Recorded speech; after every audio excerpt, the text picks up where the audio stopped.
The northeast region is likely to continue receiving heavy rainfall for the next 5 days.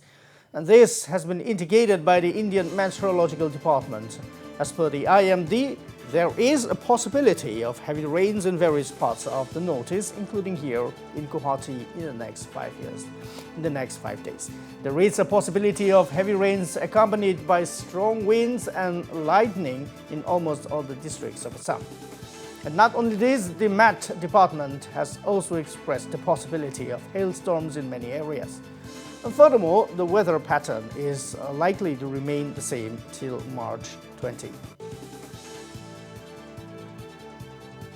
आज 16 मार्च 2023 है और गुवाहाटी और इसके आसपास के क्षेत्रों में जो हम लोग वेदर एक्सपेक्ट कर रहे हैं, यानी कि 17 मार्च से लेकर के 20 मार्च तक हम लोग एक्सपेक्ट कर रहे हैं पार्टली क्लाउडी स्काई विथ 1 और 2 स्पेल्स ऑफ रेन और थंडर शावर। और इस समय हम लोग एक्सपेक्ट कर रहे हैं कि जो मैक्सिमम टेम्परेचर है वो तकरीबन 27-28 डिग्री सेल्सियस के आसपास रहने की संभावना है, वहीं मिनिमम टेम्परेचर 16-17 डिग्री के आसपास रहने की संभावना।